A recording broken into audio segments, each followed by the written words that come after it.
Hey guys, what's up? This is the Bo here. Make it a regular routine each day. Each day now.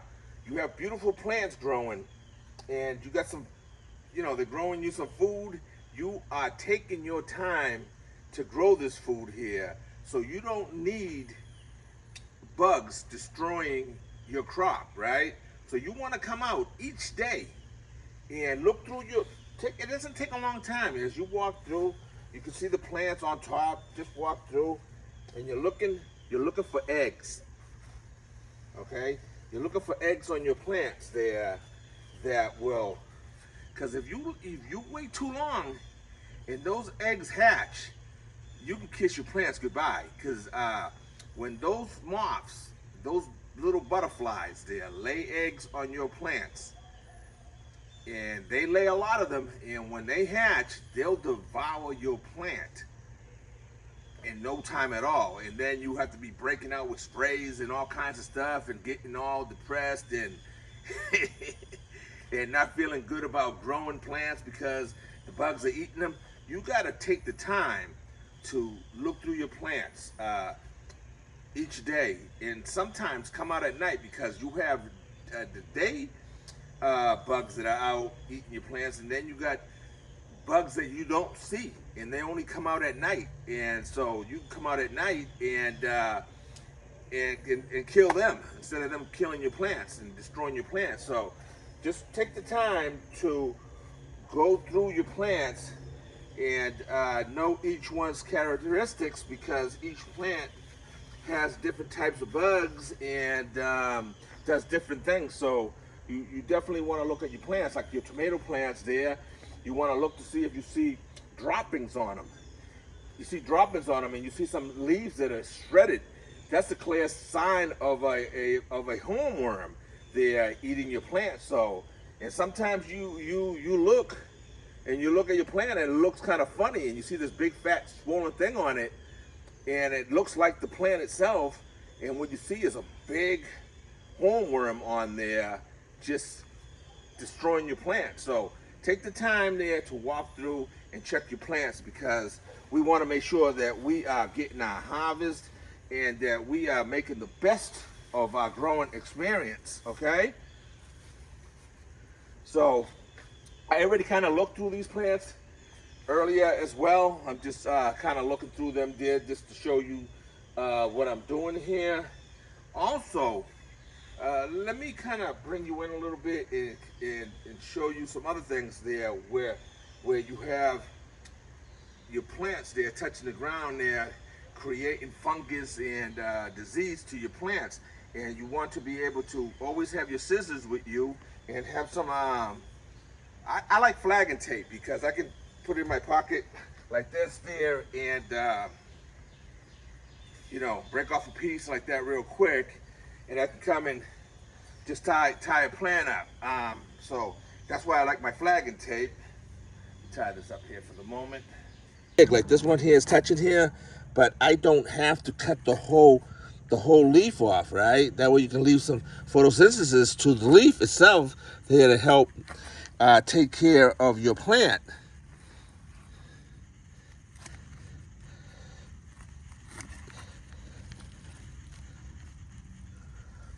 I'm sorry. So now you see the leaf is not touching the ground because I just took it off, but I still left some there. Over here with your tomato plants, right?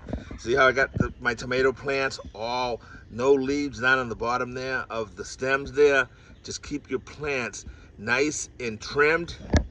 That way you keep diseases as best you can, you know what I mean? Because sometimes you do your best and sometimes it's not good enough, but you definitely got to give it your all, because if you don't, now this plant over here, this variety over here is a rugged plant, and its characteristics is they like to sprawl, so they're kind of hard to keep off the ground, but you do as best as you can, tying them up, getting them off the ground.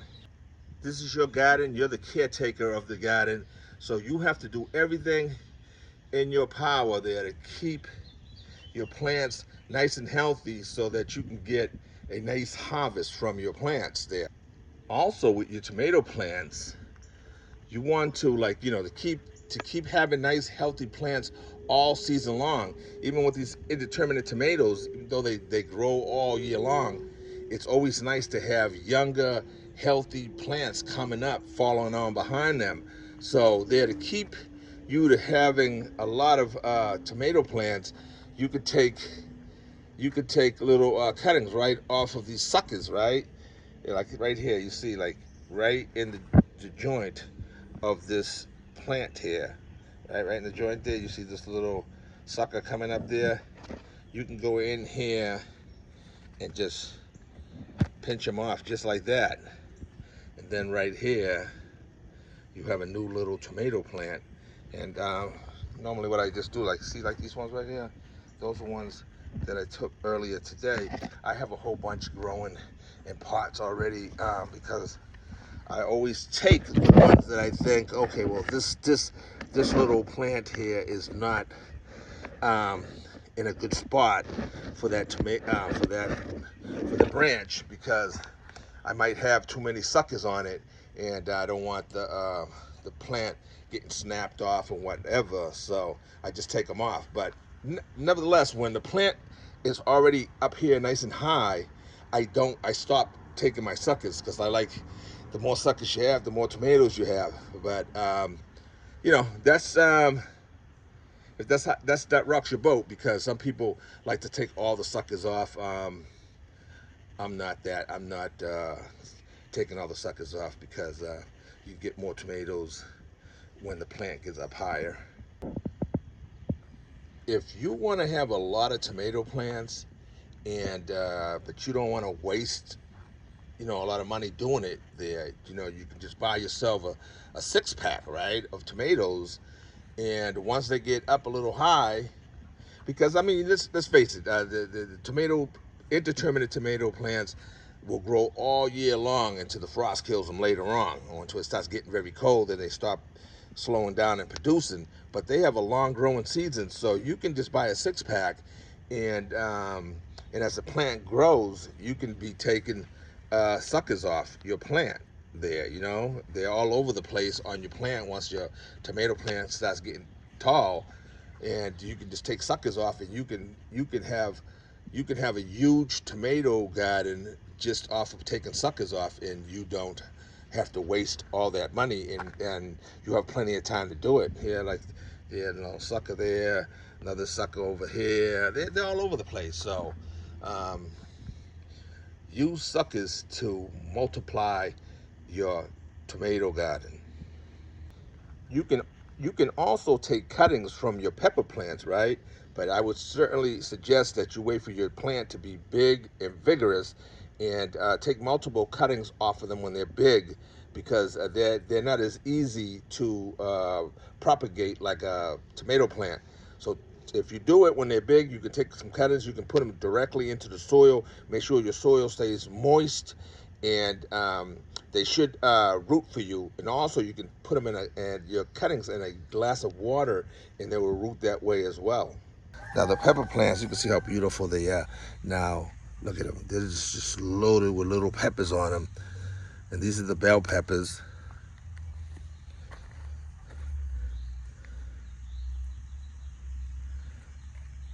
It's going to be a big harvest of bell peppers coming up shortly.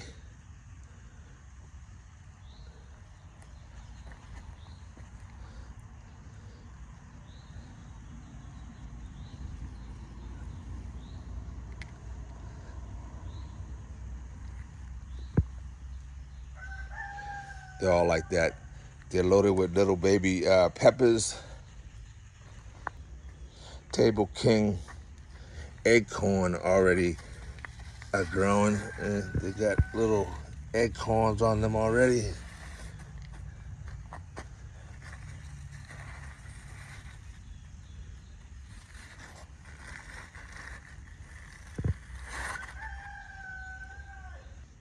Look how beautiful my lemon plant, my Maya's lemon plant looks. I almost lost her because I left her out over the winter, and so I almost lost her. But I brought her back. A lot of her, she have a lot of her. I gotta cut these off right here because that's how she was. Pretty much, she had a little bit of growth down there, and look at her now. She's looking fantastic.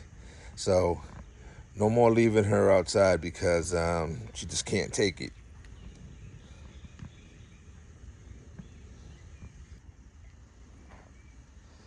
Have a few pears here. This little tree here I got for $5, and you know, she put out a few pears.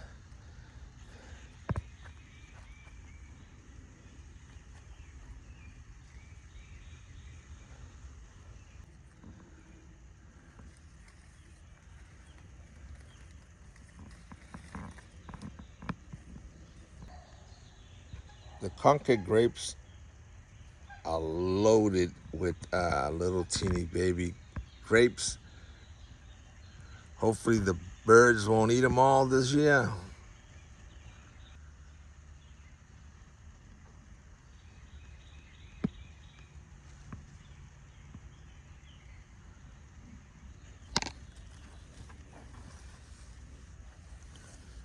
Over here we have my persimmon tree. This is the astringent variety here, and can't wait. I love them. These here you gotta wait a long time for them. You know what I mean?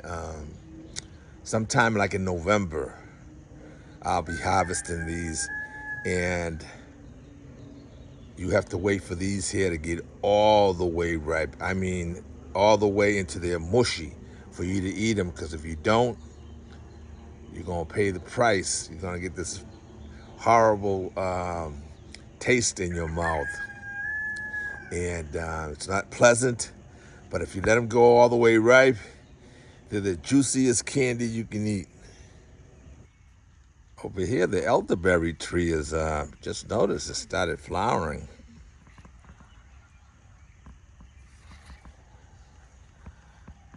Look forward to seeing some berries on her. Okay, over here we got the trellis where I'm growing the calabaza squash. And as you can see, the calabaza squash now are growing really nice. I say in about another 2 weeks or so, they'll be climbing up the trellis.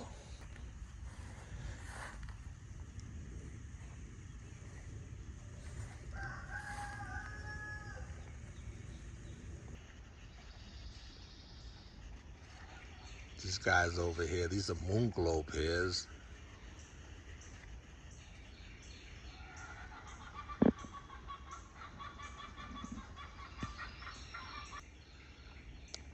I pruned all my fig trees way back earlier on, so I got all this nice new growth on them there. So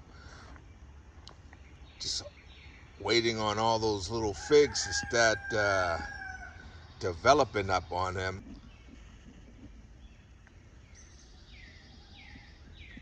Over here, I have the raspberries, and these are the heritage raspberries. You can see them right there, starting to form. You can get two harvests out of these there. Early, you get one real early, and then you get one in the fall. I normally just, right now, I used to do it like that, but now I just cut them down to the ground every season in the fall, wintertime, and I just wait for that last harvest on them in the fall again. So I'll let them just grow there, and then in the fall I'll harvest the raspberries. Over here we have some more sucs that are farther along, and these ones here already have quite a few sucs growing on them already. So over here you can see I have my cucuzza squash. Now the cucuzza squash started trellising about a week ago. Now they'll start climbing up there, and it's gonna be look so nice there. The cucuzza squash is hanging there from this trellis here. Nice little bundles of grapes coming along. Looking good. The grapes are looking good. Yes, sir. Then over here we have the blackberries growing.